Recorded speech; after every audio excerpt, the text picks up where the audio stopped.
Good evening and welcome to Smart Entrepreneurship Decoded on Transcontinental Times.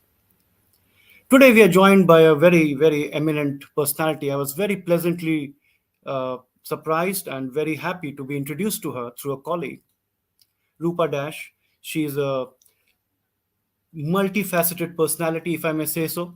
She's the CEO of the World Women Foundation. She leads a lot of efforts on the women empowerment side. She leads a lot of efforts on the funding side when it comes to entrepreneurs. She's trying to solve some of the largest challenges in the world through innovation, education, and creativity. She was the first Indian American managing director of the world's largest women's entrepreneurship network. And the sheer breadth of what she has done, apart from the awards she has won, and apart from all the uh, qualifications she has from the education side, is remarkable. I'm very happy to have her on the show tonight. And without further ado, I'll welcome Rupa. Rupa, welcome to the show. So nice of you to find the time so early in the morning in Los Angeles. Thank you so much, Nalin. It is a pleasure to meet with you. And I have also heard incredible things about you from a common friend, and delighted to be here speaking to you and to the audience of Transcontinental Times. So, Rupa, let's just start with how your own journey has been shaped and how you got into so many various sites, right? You've been in media, if with some of the largest companies in the world. You also lead a company in that area. You lead the Women's World Women Foundation. How has your own journey been that it's got you till here? And I know you're now pursuing a doctoral degree. So, is it the natural curiosity that keeps various things going, or was there some seminal event that got you into this? Well, my journey comes from very humble background from a small city in Orissa, which is called Cuttack. And Hmm. as you may know, and I know that you have traveled there a few times, so you understand from where I come from. So pretty much it was never a priority in my family for first of all girls to get education, and forget about education. Even if you get education, the only expectation there is you will end up getting married to somebody who owns a truck or who's a truck driver. That's the best opportunities that were presented to me while I was growing up. But of course, my mother did play an important role in that, and not only breaking stereotypes, but also breaking stereotypes, my self-perceived stereotypes, societal stereotypes, and so and various other things that I had to overcome to find myself in situations, not situations, but rather opportunities which I really wanted to see myself there.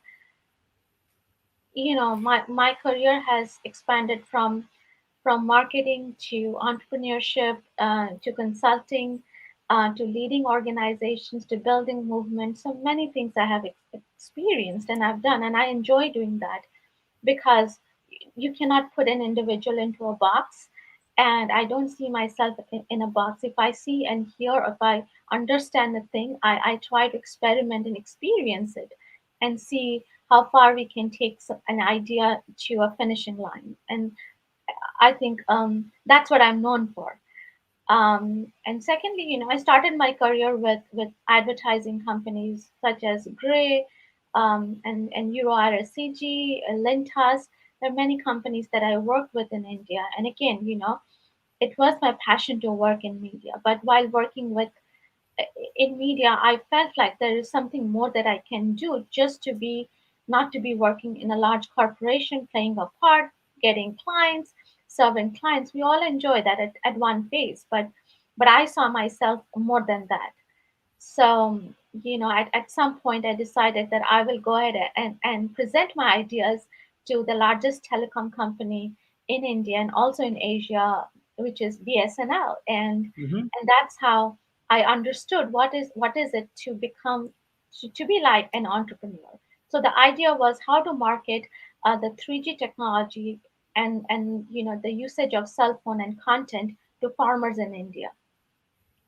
And I worked very closely with the Minister of Telecommunication, BSNL, and other external stakeholders to bring this to life. And which is why I was the youngest person to be represented at the International Telecom Union. And that's where I really got the taste of, like, you can be a marketing person, you can be a communication person, you can be an image consultant, but you can be an entrepreneur, and you can see a problem and can solve a problem using the power of your creativity and combine them with your business expertise and bring in the community, bring in other expertise that are necessary, and you can really solve a problem. So almost, marketing, you come from a technology background, you know how much resistance is always there when it is a new technology, how much users are apprehensive, or how much they are resistant to use something new.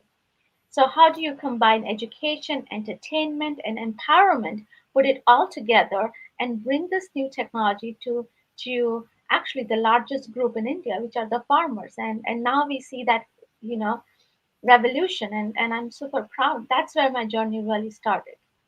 Fantastic. Education, empowerment, and entertainment. I will remember that. So, Rupa, just tell me something. You spoke about breaking stereotypes and molds, and especially the ones women have to face. You spoke about your humble background, but did it surprise you that even when you live in America or Europe, they Yes. also have barriers like this? It may be a different level, it may be for different things, but women face challenges of different kinds all over, and it's not what would a normal Indian woman would think of, say, in America or Europe. Yeah, to my surprise, yes. Actually, when I moved to United States because I got married, and suddenly I became a housewife overnight. And that's where I realized, what kind of, self-perceived, my stereotype started kicking in. Of course, that was a personal challenge that I had to overcome, but more so when I started, building my community, making new friends, and meeting other women that I saw them as role models. The more I got to know them, they had similar struggles, such as, a woman, applying for jobs. Maybe they are the most qualified in the room, or within the talent pool, but still they will, even before applying, we would procrastinate and think about, all the different things. How am I going to manage my time, how I'm going to manage my kids, how am I going to manage the time for myself, or if I'm not married, then I would be thinking about how I would spend some time finding a partner, which is a big challenge in the Western world. So you have to really carve out time for everything, but putting really your dream and your ambition behind everything else, and making plans for everyone, making everybody else happy. So I thought this is a global phenomenon. This is not just Yeah. in India or Asia, but this is a challenge worldwide women face. So, Rupa, you said it rightly. It is a global phenomena, and one of the manifestations of that pre-pandemic was the Me Too movement. I don't mean to trivialize the whole women's movement, but that was something Hmm. that caught the imagination of the world. And even in societies which we could say, from a women's perspective, were more regressed or more suppressed, Hmm. there were sounds and noises like India and everywhere else. Then came the pandemic.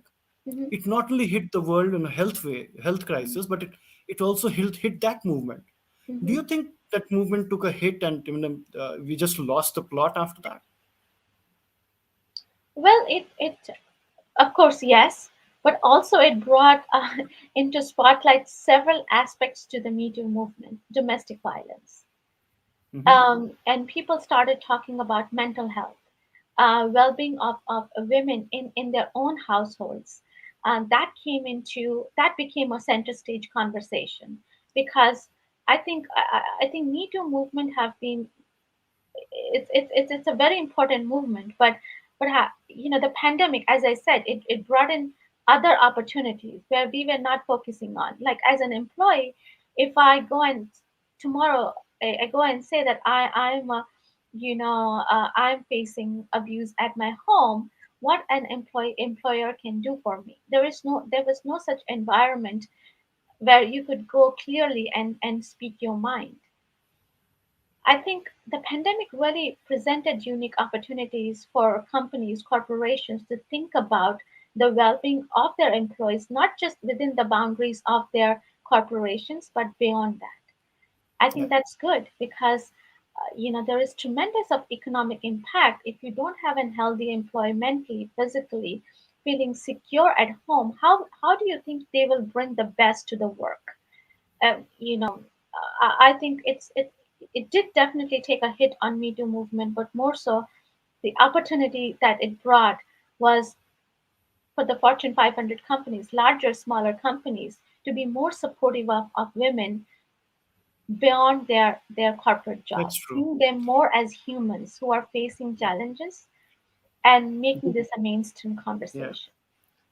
You make an important point because there is definitely greater sensitization and acceptance, right? Mhm, Before the pandemic, I would almost think it unthinkable to go to my boss and say I want a day off because I need a break from mental issues, or I just yeah, want for well-being or for the family. mhm, But today those things are more accepted, and that's one good side of the pandemic. Now yeah. we'll And stay. in fact, employers now have to present these things. Sorry, go ahead. True. So before I move to the entrepreneurship side of things, just one last question. Now you lead the world's this Mhm. 50,000 worldwide women's Mhm. foundation. What are your current priorities? I mean, what are you trying to drive towards as the top agenda or top one or two items right now? I think War Women Foundation's global mission is to create 1 million female heroes by 2030. And we do that in five different ways. First of all, we provide access to capital. I think Hmm. that's key, because women entrepreneurs are the capital catalyst in the world.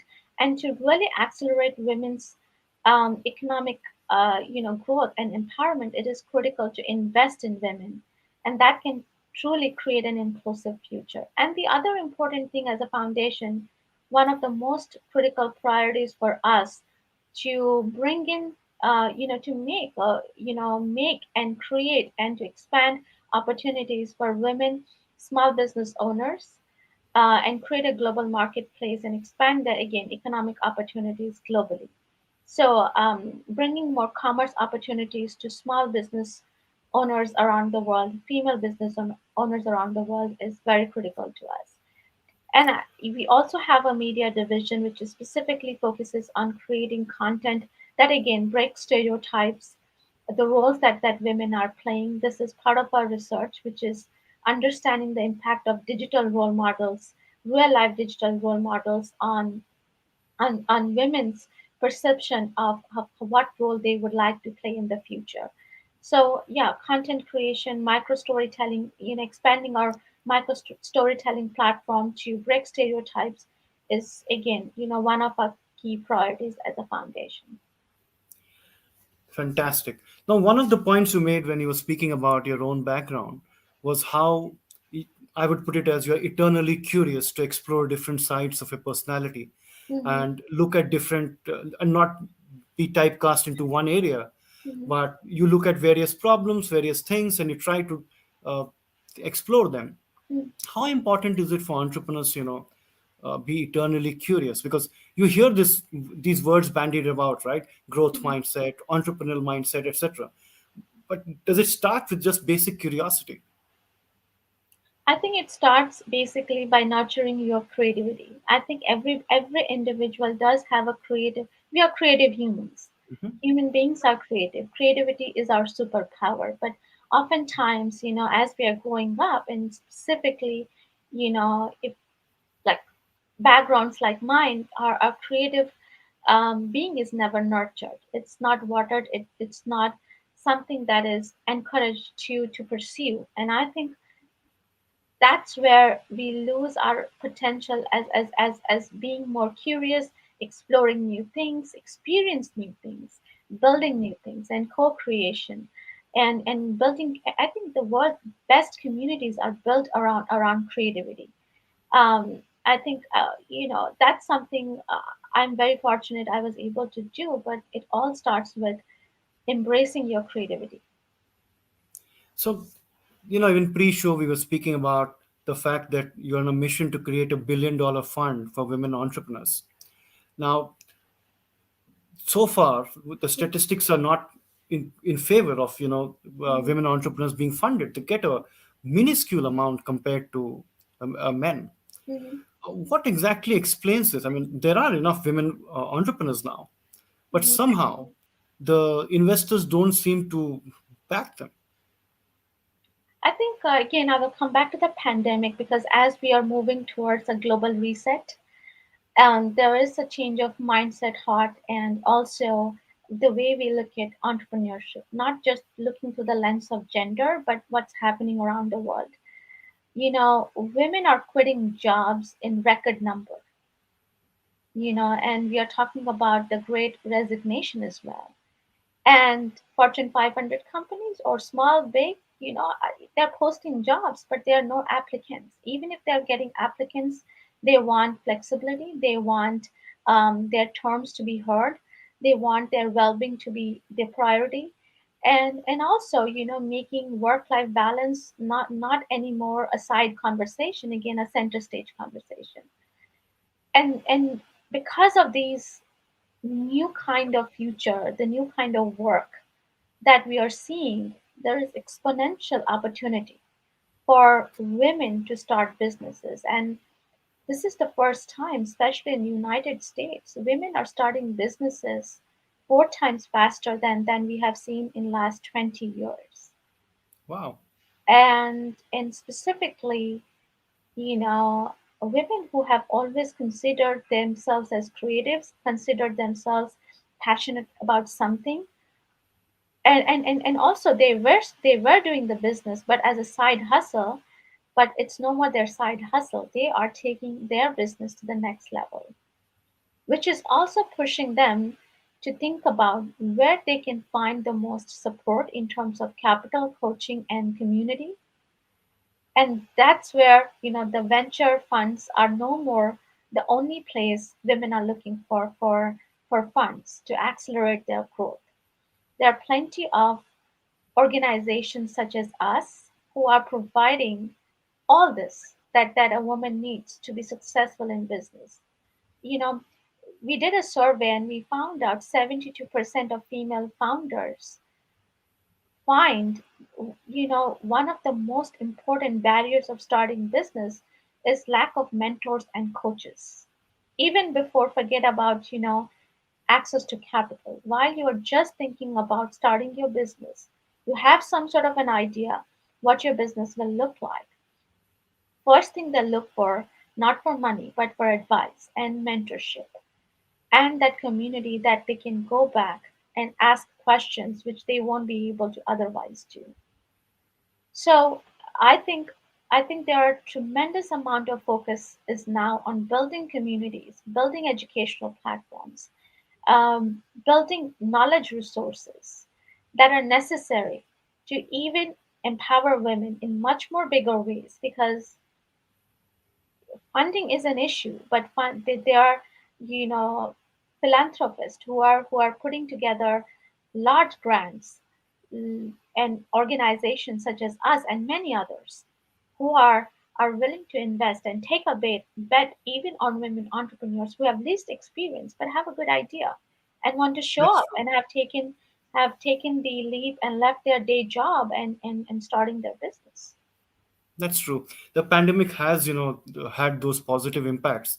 I see it myself in some of the various projects we do, where we ask donor companies to come and fund and to upskill teachers, upskill disadvantaged communities. And Mm-hmm. I definitely see a different thinking and approach Mm-hmm. when we go to people now versus pre-pandemic.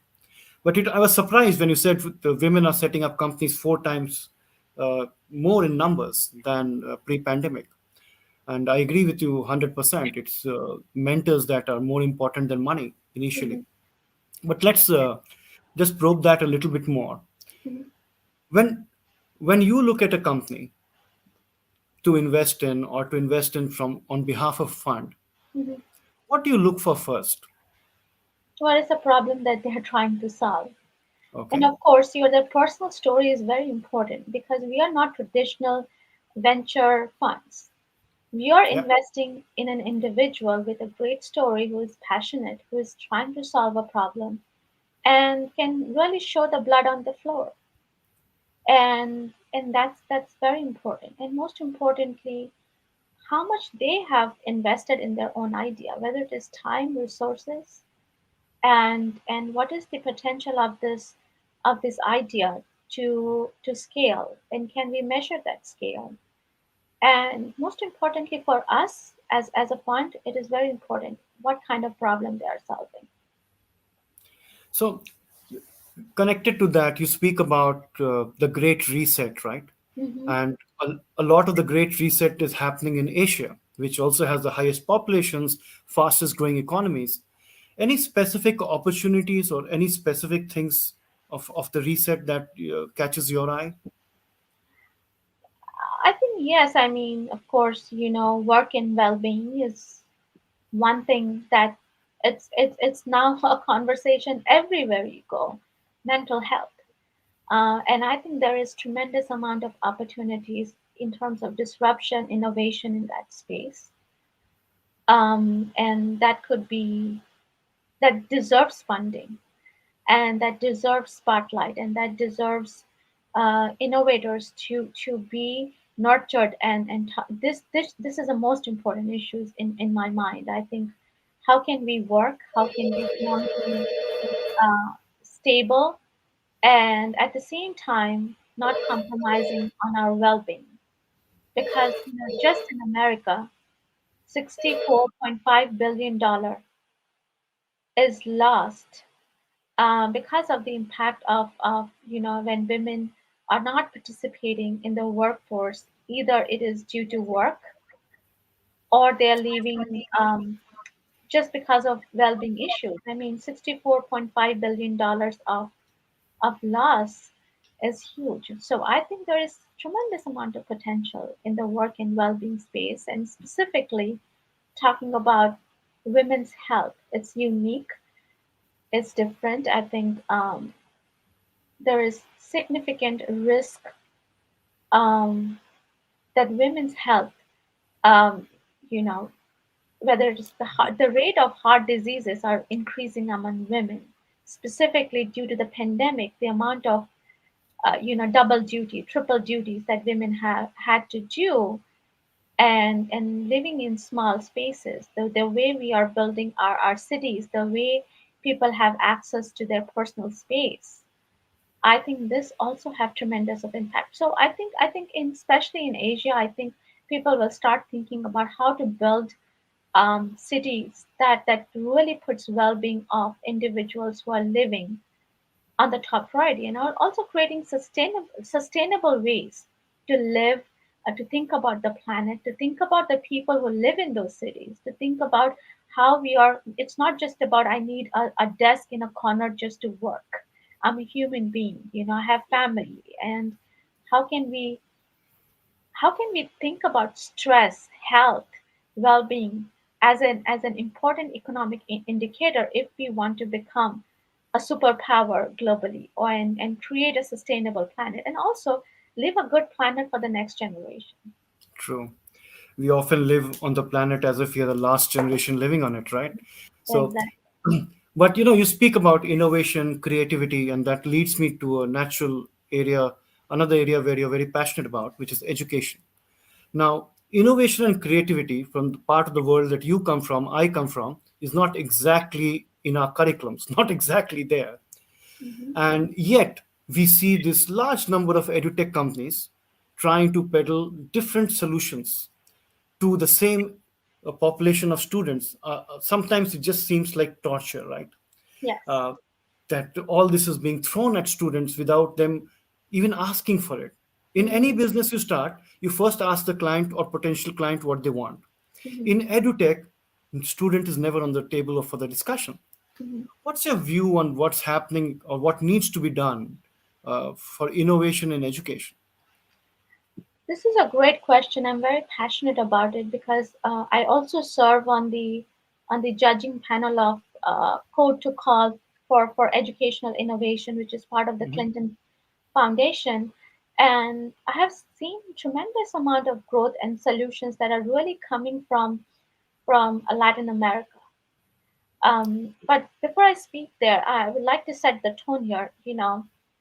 It's not about education, it's about thinking about what is happening around the world.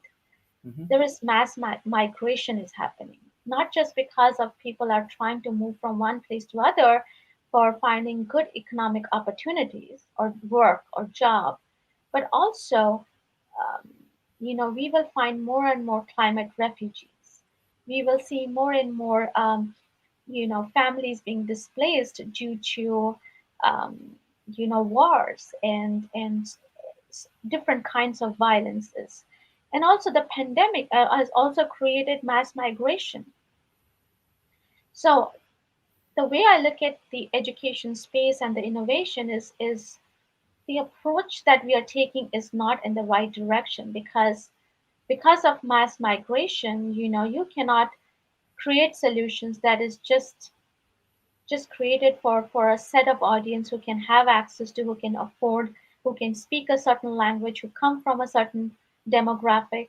And that's where we are going wrong. And we are again doing the same thing. The schooling, you know what I mean by schooling? It's like wearing the same uniform. It's like creating laborers who can do the same thing over and over again, right? And there is no such innovations cannot create, cannot nurture creative minds, which is what we are supposed to do, right? And and that's why it is very important to take into consideration, if there are, if these kind of mass migrations are happening, then are we truly speaking to the experience, the background that these kids are coming from? If that's not the case, then we are not doing the right thing. There are many platforms that are doing really great, teaching from coding to other things. Again, it's like creating again a bunch of laborers who can do same thing again and True. again. Just repetition of same activity. But to really spark, new ideas, new ignite new kind of thinking, taking on audacious goals, it takes it takes a different kind of thinking to build educational platforms that are truly democratic in nature, that are truly disruptive in nature, and that can truly serve everybody in some way, can really spark and really truly serve the purpose of education. That's true. The pandemic also brought in a lot of technology into education, which kind of created more of a disparity of the haves Yes, and have-nots. You yes. need a smartphone, you need a laptop. But that aside, we've spoken a lot tonight about well-being during the pandemic and people Hmm. thinking about mental health as an issue. Hmm. What about children who've been locked away for 2.5 years? Hmm. In all this narrative, Hmm. uh, do we tend to give more importance to the adults and forget the mental well-being of the children because they have a less When voice? I talk about mental well-being and the reimagination that we need to Hmm. create space Hmm. where we spend, whether it's our homes or offices or beyond, I think I'm talking about the well-being of everybody, including the children in this case. And I'm a mother of a 9-year-old. Because of the pandemic, we started living in parks and we were isolated. It kind of more than 2 years, in fact. So these kids are experiencing more than we could imagine. They don't want to meet a lot of people, and there is a sense of the social growth of an individual is also taken a back seat, which needs a lot of work. We're completely out of time. It has been fascinating speaking to you, but I won't leave you without one last question. So you're really trying to solve some of the big issues, and you're targeting it in various facets of society and various areas. Mhm. Over the next 3 to 5 years, which one will give you the most satisfaction when you achieve it? I think providing access to education to girls is something very close to my heart, and I think if we can provide education to girls, we can really transform the society, and overall, it's all about the well-being of the world. I think girls deserve to have equal access to education. Rupa, it has been absolutely fascinating speaking with you. I, I thank you very much for joining me tonight, and I think your journey has just started. Hearing you and speaking to you, with you about the vision and the sheer breadth and depth of what you want to do, I really wish you the very best. And any which way that I can be part of that journey, I'll be happy to contribute. Thank you so much, Nalin. It was a Thank pleasure you, and have talking a to good day. you Thank too. you. Bye bye. Bye bye.